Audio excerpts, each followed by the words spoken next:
પાણીમાં મોતને માત આપનારા યોદ્ધા ભારતના બહાદુર જવાન આ છે સમુદ્રના સિકંદર, આ છે માર્કોસ કમાન્ડો, જે છોડાવી લાવ્યા અપહરણ કરાયેલું જહાજ, જેમણે ભારતીયો સહિત 21 લોકોના જીવ બચાવ્યા છે।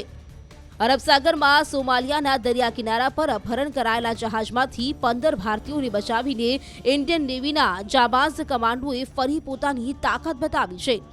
ભારતીય નૌસેનાના સ્પેશિયલ દરિયાઈ કમાન્ડો એટલે કે માર્કોસ કમાન્ડોએ ઉત્તરી અરબ સાગરમાં લાઇબ્રેરિયાના ધ્વજ ધરાવતા કોમર્શિયલ જહાજ MV લીલા નોર્ફોક પર હુમલો કરીને 15 ભારતીય સહિત ચાલક દળના તમામ 21 સભ્યોને બચાવી લીધા હતા।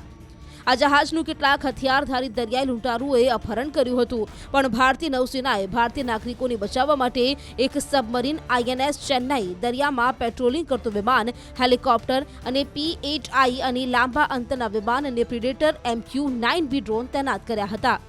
અસલી બહાદુરી તો માર્કોસ કમાન્ડોએ બતાવી અને મોતના મુખમાંથી તમામ લોકોને બચાવી લીધા। માર્કોસ કમાન્ડોને દરિયાના સિકંદર પણ કહેવામાં આવે છે। પાણીમાં મોતને માત આપવામાં આ કમાન્ડોને મહારત હાંસલ છે। માર્કોસ કમાન્ડો ઇન્ડિયન નેવીની ખાસ યુનિટ છે, જેમણે પાણીમાં દુશ્મનો સામે લડવામાં મહારત હાંસલ છે।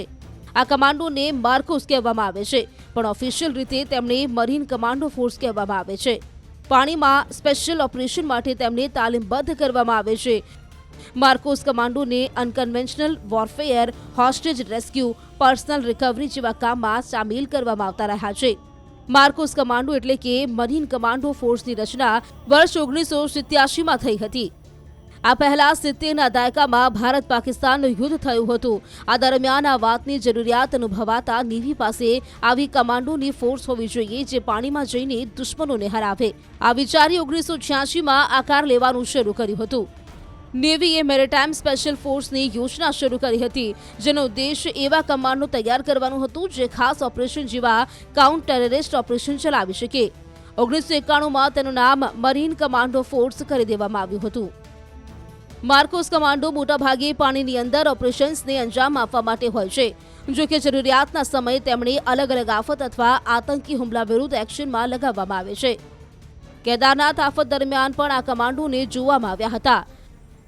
વર્ષ 2014માં જમ્મુ કાશ્મીરમાં આવેલા પૂર દરમિયાન પણ આ કમાન્ડોએ પોતાની તાકાત બતાવી હતી। 80ના દાયકામાં શ્રીલંકામાં ઓપરેશન પવનનો પણ આ ટીમ ભાગ રહી ચૂકી છે। માર્કોસ કમાન્ડો બનવું કોઈ સામાન્ય વાત નથી। તેની ટ્રેનિંગ એટલી ટફ હોય છે કે ટ્રેનિંગ દરમિયાન જ કેટલાક જવાન હાર માની લે છે। કહેવામાં આવે છે કે તેની 2.5 થી 3 વર્ષ સુધી ખતરનાક ટ્રેનિંગ ચાલે છે, જેમાં મોત સામે લડવાનું શીખવાડવામાં આવે છે। આ ટ્રેનિંગ દરમિયાન જેટલું કડક વલણ અપનાવવામાં આવે છે તેવું ભાગ્યે જ કોઈ યુનિટમાં જોવા મળતું હશે। ટ્રેનિંગ દરમિયાન જવાનોને દરેક રીતે મજબૂત બનાવવામાં આવે છે અને તેમણે આ શીખવાડવામાં આવે છે કે કેવી રીતે મોતના મુખમાંથી જિંદગી છીનવી છે। તેમણે માત્ર ઇન્ડિયન નેવી જ નહીં, પણ બ્રિટિશ અને અમેરિકન નેવીના ટ્રેનરો પાસેથી પણ ટ્રેનિંગ અપાવવામાં આવે છે।